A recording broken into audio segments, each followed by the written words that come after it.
정치온을 시작합니다. 국민의힘 윤희석 전 대변인, 장현주 전 더불어민주당 민원법률국 변호사 나오셨습니다. 두 분 어서 오십시오. 안녕하세요. 자, 안녕하십니까.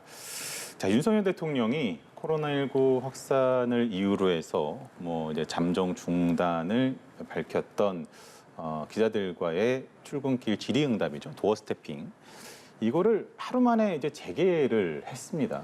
재개를 했는데 이게 사실은 두고 어떤 의미냐 이런 것도 어떤 것들이 좀 영향을 미쳤냐 이런 얘기들이 많이 나오는 것 같아요. 좀 어떻게 보고 계세요?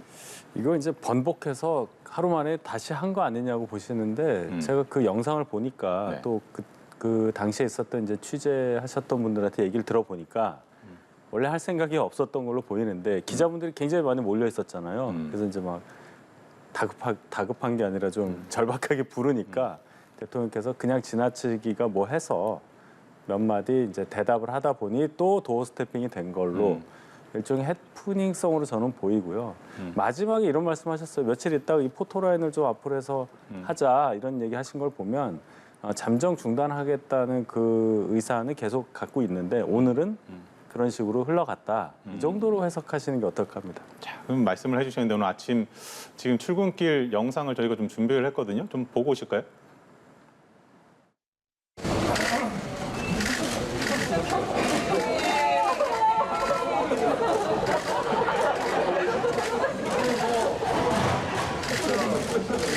코로나가 여러분이 확진이 됐다 그래서 여러분들 가급적 좀 재택근무로 권고하고 그렇게 여러분들과 청사에 근무하는 분들 안전을 좀 지키라고 했는데 다들 나오신다며 이 정도로 도어 스태핑 하시는 건 좀 어떠세요?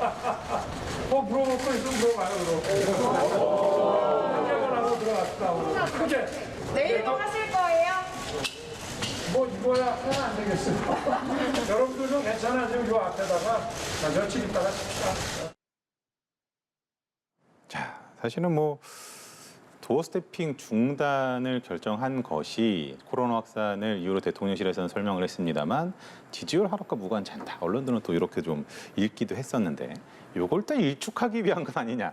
언론들 해석을 좋아하다 보니까 이렇게도 또 해석을 해요. 아니 뭐 여러 해석은 가능하다고 봅니다. 근데 이제 도어 스태핑 관련해서 처음 하는 것이고 어느 역대 대통령도 하시지 않았던 것을 굉장히 우리 국민들 입장에서 생경하지만 좋게 보시는 부분이 많다고 생각을 하는데 그 과정에서 어떤 뭐 단어 선택, 제스처 이런 것들로 인해서 구구한 해석이 나오다 보니 언론 또는 야당에서는 아마 비판의 포인트를 잡을 수 있다고 생각합니다. 그럼에도 불구하고 저는 대통령께서 계속 하실 것 같아요. 다만 잠정 중단한 것은 정말로 대통령실 발표대로 코로나 확산 때문에 그렇다. 또 하나 생각해 보면 만약에 저 과정에서 대통령이 확진이 되면 어떡하느냐 하는 생각을 안 해볼 수가 없습니다. 예, 그런 차원에서 잠정 중단하기로 결정했던 거니까 그렇게 이해해 주시면 어떨까 합니다. 장 변호사께서는 어떻게 보셨습니까? 사실 물론 어제 대통령실에서는 이제 코로나 확산 우려 때문에 잠정 중단한다는 발표가 있었습니다. 근데 하루 만에 다시 원거리 스태핑으로 재개가 되면서 당연히 이게 야당 쪽에서 도어 스태핑이 좀 아무래도 지지율에 안 좋은 영향을 미치기 때문에 그런 거 아니냐라는 주장이 나오니까 그것에 대한 어떤 반작용으로 다시 재개하는 것이 아니냐 또 이런 해석들이 나오는 것이거든요. 저는 근데 이런 해석을 대통령실의 어떤 대응 방식이 자초했다라고 봐야 될 것 같습니다. 왜냐하면 어제 나왔던 얘기는 분명히 이제 여러 가지 코로나 상황 때문에 이제 확산 우려 때문에 잠정 중단하겠다라는 취지였는데요. 갑자기 하루 만에 코로나 상황이 좋아졌을 리는 없지 않습니까? 더 나빠졌으면 나빠졌을 텐데요. 그렇다면 오늘 저 잠정적으로 중단했는데 바로 하루 만에 재개되는 모습은 사실 어떻게 설명해야 될지가 좀 어렵습니다. 그렇다면 국민들이 바라볼 때는 대통령실에서 어떻게 세워놓는 기준이나 원칙이라는 것이 어떤 것인가에 대해서 많은 좀 의문을 가질 수밖에 없고 그런 것들이 오락가락하거나 우왕좌왕하는 모습을 보여주게 되면 국민으로서는 이 정부를 믿고 갈 수 있는지 이런 신뢰에 대해서 좀 의문을 표할 수밖에 없을 것 같습니다. 장 변호사께 이걸 좀 여쭤볼게요. 그 민주당에서 어제 이제 잠정 중단하겠다라고 했더니 국민과의 소통을 중단한 것이다 이렇게 좀 비판을 했었단 말이죠. 근데 사실은 초반에 이것이 그 도어 스태핑이라는 것에 너무 실수도 많이 당장 중단해야 된다라고 이제 민주당에서 요구를 했었단 말이에요. 그래서 자칫 이게 비판을 위한 비판이 아니냐라고 또 읽힐 수 있는 대목도 있을 것 같고. 예, 타당한 지적이신 것 같고요. 그리고 여야를 떠나서 절대 비판을 위한 비판을 하는 모습은 보여서는 안 될 것 같아요. 그거 자체로 이제 국민 여러분들께서 다 아시기 때문에 사실 그런 논리는 더 이상 통하지도 않고요. 근데 다만 야당에서 얘기하는 것은 도어 스태핑 그 자체를 두고 하는 얘기는 아닌 것 같아요. 이제 그 도어 스태핑에 대한 취지에 대해서는 어느 정도 공감대가 있고 그럼에도 대통령이 약간 이제 다소 정제되지 못한 말들 때문에 구설수가 있다는 것들에 대해서도 어느 정도 공감대는 있는 것 같습니다. 그래서 그 도어 스태핑 자체를 놓고 지금 갑론을박할 때는 아닌 것 같고요. 이제 서두에도 말씀드렸지만 이 도어 스태핑 논란을 두고 대통령실이나 이제 대통령이 이제 대하는 논란에 대한 어떤 대응 방식이랄까 태도랄까 이런 부분이 좀 문제가 되는 것 같아요.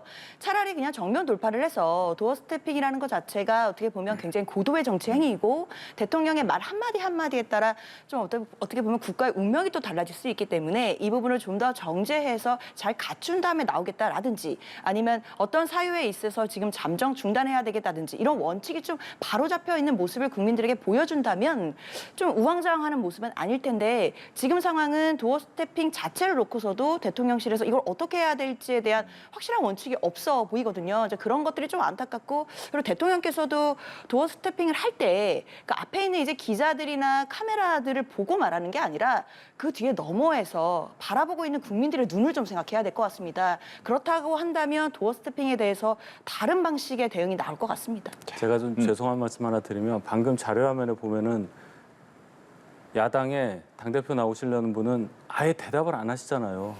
묻고 있는데 핸드폰 받고 그 태도와 윤석열 대통령 그래도 뭐라도 대답하시려고 하는 그 부분 비교해 주시기 바랍니다. 알겠습니다. 자, 근데 이게 이런 지적이 비단 야당에서만 하는 건 아닌 것 같고 오늘 정진석 그 부의장이죠. 정진석 부의장은 꼭 필요한지는 잘 모르겠다. 그 앞에 이제 괄호가 좀 있는 것 같아서. 네. 이게 매끄럽게 잘 되면은 좋겠는데 이게 잘 보니까 무슨 정례 브리핑처럼 이게 정례화가 되는 걸로 저는 보였어요. 그러다 보니까 좀 과한 질문, 이렇게 좀 가벼운 질문이 아니라 정말로 정색하고 하는 질문 같은 게 나올 수가 있고 매일매일 거의 매일 하다 보니까 여러 가지 또 노출될 수 있는 실수가 있을 수 있지 않습니까? 그래서 제가 볼 때는 미국처럼 헬기 타다가 하든지 이렇게 그런 소음도 약간 섞여요. 네. 그리고 약간 타이밍도 조절하고 그렇게 한다고 하더라고요. 그런 어떤 운영의 묘도 살짝 필요한 것 같기도 하고 또 대통령께서 이제 하시는 과정에서 이제 여러 가지 이 반응을 보셨으니까 단어 선택이라든지 제스처라든지 이런 것이 훨씬 더 국민들께 다 이해가 될 수 있도록 바뀌리라 이렇게 생각합니다. 알겠습니다. 보완할 점이 뭐 어쨌든 확인은 됐으니까 그걸 이제 고치면 될 문제가 아닌가 또 이렇게 생각을 해보고요. 자, 윤석열 대통령과 그 권성동 원내대표, 당대표 직무대행이 지난 주말에 비공개로 만난 것으로 알려졌습니다. 그 이재석 대표의 중징계 이후에 당 수습 방안에 대해서 논의를 했다고 하는데 결국 권한대행이 아닌 직무대행이라는 것에 윤심이 작용한 걸로 봐야 됩니까? 근데 그 부분은요, 저희 당원 당규에 상당히 명확하게 규정이 돼 있어서 해석에 있어서 이론의 여지가 없는 걸로 저는 판단을 합니다. 지금 이준석 대표가 6개월의 당원권 정지를 징계를 받은 것에 대해서 이게 권리냐 사고냐의 문제인데 네. 적어도 이준석 대표가 지금 대표라는 신분은 유지하고 있는 겁니다. 그렇다면 권리가 아닌 거죠. 예를 들어 대통령이 국회에서 탄핵 의결을 받았을 때 대통령 직위는 있는 겁니다. 대통령 직무가 정지되는 거죠. 그러면 그 상태에서 대통령 선거 다시 안 하잖아요. 똑같은 얘기입니다. 따라서 사고라고 해석하는 것은 어떤 뭐 윤심이 자극했다거나 이런 게 아니라 당원 당규에 의한 합당한 해석이다. 이렇게 말씀드리겠습니다. 여기 대해서는 또 어떻게 좀? 저도 대변인님 말씀에 동의하는 게 일단 당원당규, 국민의힘의 당원당규 내용에서 봤을 때는 이게 직무대행 체제로 가는 것이 맞는 것으로 보이긴 합니다. 근데 다만 지난 주말에는 여러 가지 이제 언론 보도를 통해서요. 뭐 이게 이준석 당대표가 지금 징계를 받은 것이 사고냐, 거리냐를 놓고 내부에서 얘기들이 많이 나온 거로는 알고는 있습니다. 그러니까 사고가 되면 직무대행 체제가 돼서 이제 권성도 원내대표가 그 직무대행 체제를 좀 끌고 갈 수 있고 내년에 이제 전당대회를 하게 될 것이고요. 만약에 지금 거리라고 해석을 해서 이게 권한대행 체제가 된다면 조기 전당대회를 할 수 있는 좀 여건이 조성이 됩니다. 사실 그것에 따라 또 친윤계에서도 묘한 분화들이 좀 있었습니다. 아무래도 권성동 원내대표 같은 경우에는 원내대표 임기가 내년 4월까지니까요. 이 직무대행 체제를 좀 끌고 가다가 내년에 전당대회를 하는 것이 본인이 당대표를 출마한다든가 여러 가지 가능성을 좀 열어놓을 수 있는 반면에 뭐 다른 또 친윤계 세력들 같은 경우에는 당장 거리로 해석을 하고 지금 조기 전당대회를 만약에 한다면 또 바로 지도부를 구성해서 당대표로 출마할 수 있는 부분들이 있었기 때문에 그 안에서 약간 미묘한 기류는 분명히 있었던 걸로 보이긴 합니다. 사실 뭐 금요일에 결정이 나오고 그리고 나서 비공개 간담회하고 그리고 또 이제 주말 동안에 그 비공개로 또 권성동 원내대표와 윤석열 대통령이 만남을 갖고 그리고 월요일에 또 최고위와 또 이제 선수별 모임을 하면서 뭔가 여러 목소리가 좀 정리가 된 모습이었기 때문에 그 질문을 한번 좀 드려봤고요. 사실 말씀도 해주셨습니다만 직무대행 체제의 의견은 뭐 중진 모임에 장지원 의원이 불참을 했단 말이죠. 그러니까 사실 그것과 좀 맞물려서 보는 시각들이 좀 있지 않나라는 생각이 드는 거죠. 그러니까 차기 당권을 두고 결국에는 윤핵관 내부에서 조금은 좀 불협화음이라든지 좀 분화 조짐이 있는 것 아니냐 이런 시각에서는 어떻게 보세요? 생각이 다를 수가 있겠죠. 뭐 정치라는 것이 생각이 같을 수가 있고 또 같은 어떤 그룹 안에서도 또 정치적으로 뭔가 더 높은, 더 많은 권한을 갖기 위한 어떤 자리라고 할까요? 그런 것에 도전하는 건 당연한 건데 지금 이 상황과 같은 경우에는 명백한 해석이 있기 때문에 사고냐 거리냐 이거보다는 조기 전당대회를 해야만 하느냐 이 상태대로 가야 되느냐의 의견 차이라고 봅니다. 즉 이준석 대표가 사퇴하지 않는 이상은 전당대회를 할 수가 없어요. 그렇죠? 그러면 하나 더 나와서 괄호 열고 사퇴를 압박해야 되느냐 마느냐 여부가 있는 거고 그랬을 때 조기 전당대회까지 가자는 의견 아니면 지금 체제로 일단 6개월이든 언제든 간에 어쨌든 잠정적으로 직무대행 체제로 가자 이 두 가지 의견이 갈리는 건데 이준석 대표를 사퇴를 어떻게 종용한다거나 하는 것은 굉장히 무리가 따른다고 봅니다. 그 역풍 가능성을 봐야 되기 때문에 그 판단을 다들 하시고 있는 상황이다 이렇게 말씀드리겠습니다. 이 질문을 계속 드리냐면 시점이 공교로운지 모르겠으나 안철수 의원이 오늘 또 네. 토론회를 가졌는데 거기 의원들이 상당히 많이 모였단 말이죠. 이게 뭐 존재감을 확실히 좀 드러낸 것 아니냐. 아무래도 뭐 워낙에 이제 기반이 없던 분으로 또 평가를 받았었기 때문에 접촉점을 굉장히 넓히고 거기에 좀 친윤계 의원들이라든지 이런 분들이 호응하는 모습 이렇게도 또 읽혀서 안철수 의원은 잠재적인 당권 주자이기 때문에 그 당권이라는 것은 공천권을 갖게 되잖아요. 결국은. 그렇죠. 그렇게 되면 어느 누구라도 안철수 의원과 관계를 다 좋게 하려고 할 겁니다. 정치인에 있어서 특히 국회의원에 있어서 공천보다 차기 공천보다 더 중요한 건 없기 때문에 다 그런 건 생각할 거고 또 역시 대선 주자 아니겠습니까? 또 그런 여러 가지를 봤을 때 국민의힘에 합류한 것은 얼마 안 되기 때문에 당내 기반은 적다고 할 수 있을지는 몰라도 정치적인 기반이 워낙 넓기 때문에 40명 정도 모였다고 하죠. 그 정도 모인 것 안철수 의원의 어떤 정치적인 위상과 관련해서 생각해 볼 때는 당연한 결과라고 저는 생각합니다. 혹시 이와 관련해서 다르게 좀 해석을 하고 계시는 게 있을까요? 저는 사실 안철수 의원님이 들으시면서 좀 서운하실 수도 있지만 안철수 의원을 보고 모이신 게 아닌 것 같다는 생각이 조금 들었습니다. 안철수 의원 자체의 자력만으로 그렇게 많은 의원들을 모을 수 있었을까? 혹시 거기에 참석하신 친윤계로 뽑히는 뭐 정진석 의원님이나 뭐 권선도 원내대표가 상징되는 친윤계를 보고 같이 모이는 것이 아닌가라는 솔직히 생각을 할 수밖에 없었습니다. 아직까지 안철수 의원이 국민의힘에서 세를 결집할 만한 행보가 있다고 보기 어려울 것 같고요. 지금 세를 결집했다고 하더라도 그것은 뭐 다소 모래성 같은 결집일 것입니다. 이것은 분명히 어떤 계기로든 분명히 와르르 무너질 수 있는 것이고요. 그 뒤에는 또 친윤계와의 어느 정도 결탁이 있다라는 이제 분석들이 많기 때문에 그것을 보고 의원들이 모인다고 저는 솔직히 생각이 듭니다. 근데 앞으로 이제 안철수 의원이 저렇게 모인 의원들의 마음을 어떻게 얻어서 본인이 진짜 이것을 안철수의 세력으로 끌고 갈 수 있느냐는 안철수 의원의 이제 역량에 달려 있다고 보입니다. 지금 상황에서 당권 주자들보다 더 머리가 복잡할 사람이 이준석 대표일 텐데 침묵하고 있습니다. 어제 뭐 SNS를 당원 가입하기 좋은 글이다 뭐 이런 글을 쓰기는 했습니다만 어떤 전략을 좀 짜고 있을 거라고 보세요? 여론전을 하려고 하는 것 같습니다.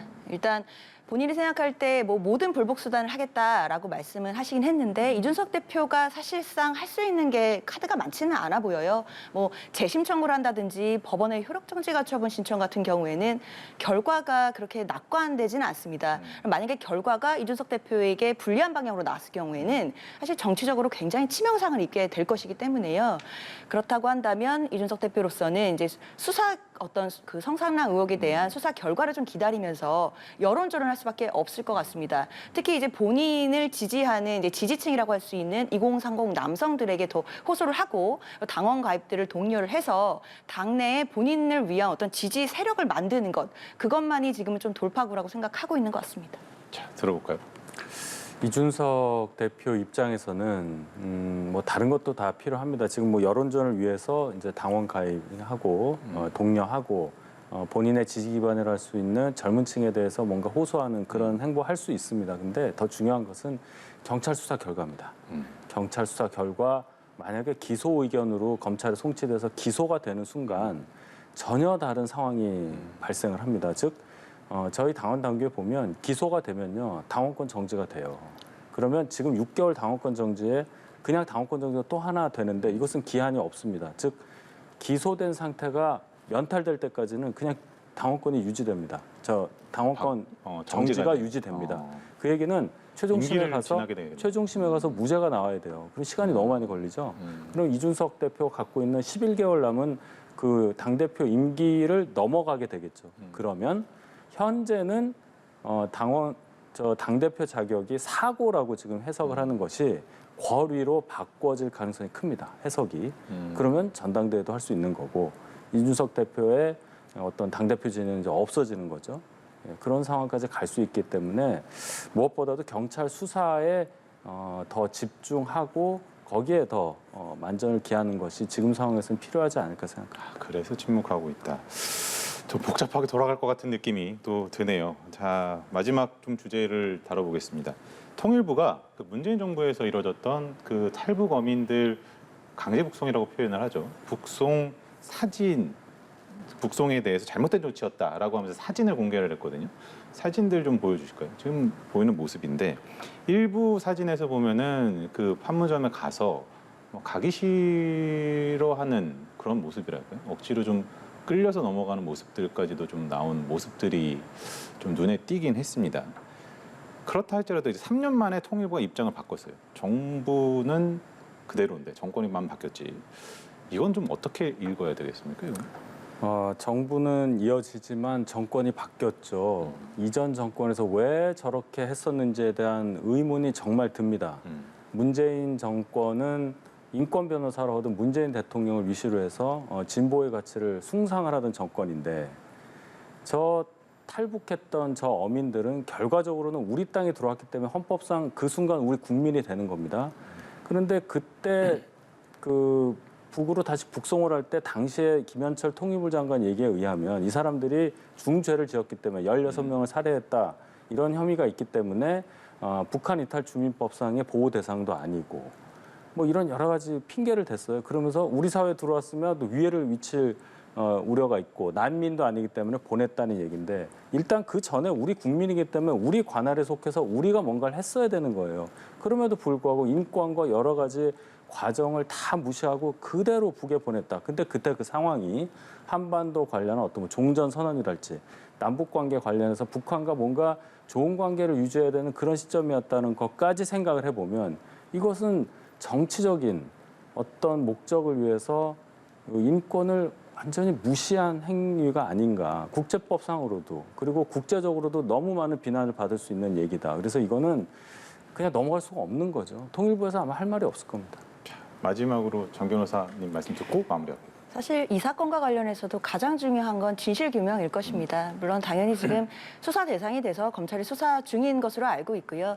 다만 이 진실규명을 위해서 지금 통일부가 얘기한 것이 어떤 도움이 되는지가 좀 의문입니다. 왜냐하면 통일부에서는 갑자기 3년 만에 입장을 번복하면서 별다른 배경 설명이나 근거에 대해서는 제시가 없는 상태입니다. 그럼 국민 입장에서는 어떻게 같은 정부, 같은 통일부가 3년 만에 입장이 번복되는지에 대해서 좀 혼란스럽습니다. 앞서 해경과 국방부도 마찬가지로 입장을 2년 만에 번복한 사례가 있기 때문에요. 자꾸만 정권만 바뀌었을 뿐인데 결론이 뒤바뀌어 버리는 이런 모습들이 이제 국민 입장에서는 이제 정부를 어떻게 신뢰해야 되나 이런 이제 인식들이 좀 있을 것입니다. 그럼 이런 혼란을 주는 것 자체가 이 사건을 진실 규명하는데 어떤 도움이 되냐라고 이제 의문을 가져본다면 일단 이것은 일단 검찰에서 수사를 하고 있으니까요. 이제 수사 결과를 통해 진실을 규명한 후에 그 다음에 통일부가 입장을 냈어도 늦지 않았을 것 같은데 그 부분에 대해서는 아쉬움이 좀 있습니다. 지금 뭐 저렇게 가기 싫은데 넘어가고 있는 저 사진도 해석은 양쪽 모두가 할 수 있는 것 같습니다. 그러니까 섣부르게 저것이 뭐 어떤 두려움 때문이었는지는 그건 진실이 밝혀져야 알 수가 있지 않을까 이렇게 생각을 해보면서 오늘 말씀은 여기까지 듣도록 하겠습니다. 두 분 수고하셨습니다.